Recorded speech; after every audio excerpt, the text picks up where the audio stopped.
To Senator Harry Reid, whom I inexplicably put back in the House in which he last served in 1987. I don't know.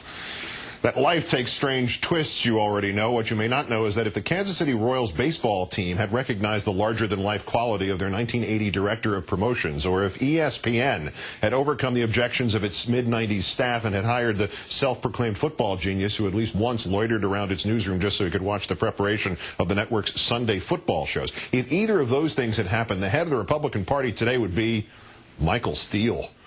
Our number one story in the countdown, time to remind you just who the ex-promotions director of the Kansas City Royals and ex-briefly football commentator of ESPN, boss Limbaugh, really is, in his own words. First, some help for terrorized Republicans from the DCCC, the Democratic Congressional Campaign Committee, a Republican apology generator to Limbaugh. You go to the DCCC website and fill out a form stating your reason for being sorry to him and why you'll never do it again, such as, "Dear Rush, I'm sorry I called you ugly, and yeah, sometimes I say words that I'm not thinking."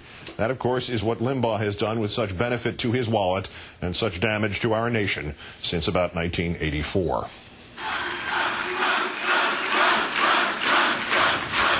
Feminism was established so as to allow unattractive women easier access to the mainstream of society. We are being told that we have to hope he succeeds, that we have to bend over, grab the ankles, bend over forward, backward, whichever, because his father was black. Rush Limbaugh, who I admire, and like millions of Americans, I cherish his voice. Now, we'd now like to provide a little safe haven for Eric Cantor. Rush, it is great to be on with you. I think Rush is a great leader for conservatives. I think he articulates what a lot of people are concerned about. How many of you women in the audience, in the deepest, dark secrets of your dreams and desires, would be flattered to be hired as eye candy?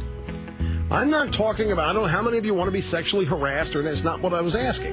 Who wants to hang out with guys like Paul Krugman and Robert Reich when you can be with Rush Limbaugh? I say, folks, I say, keep these freaks out there.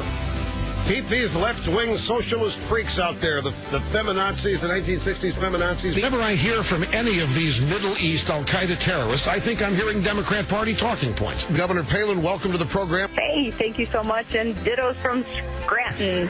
What you do in Missouri matters to millions of Americans. He is moving all around and shaking, and it's purely an act. So this is really shameless, folks. This is really shameless of Michael J. Fox. Hey, Rush.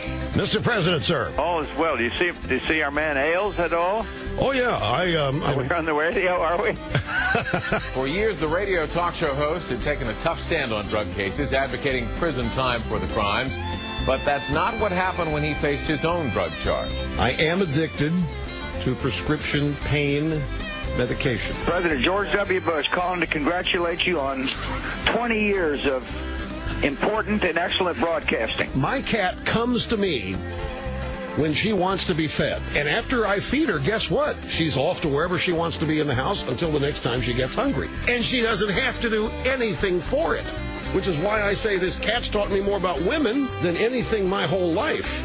You know, Rush Limbaugh is a patriotic, pro-soldier guy. And what's really funny is they never talk to real soldiers. They like to pull these soldiers to come up out of the blue and stop the media. The phony soldiers. You know, racism in this country is the exclusive province of the left. But weeks before the Imus controversy, Rush Limbaugh started airing this ditty about Senator Barack Obama. Barack, the magic Negro, lives in D.C. Hey, Barack Obama has picked up another endorsement. African-American actress Halle Berry. You are right. They want to get us out of Iraq, but they can't wait to get us into Darfur. There are two reasons. What color is the skin of the people in Darfur? Yeah, it's black. And who do the Democrats really need to keep voting for them? If they lose a significant percentage of this voting bloc, they're in trouble. yes. The black population. So this is really shameless, folks. He lives at home with his cat? One other quote, not on tape, sadly, would have been from 1995, a very subdued, very modest Mr. Limbaugh to me in the corner of the main ESPN newsroom.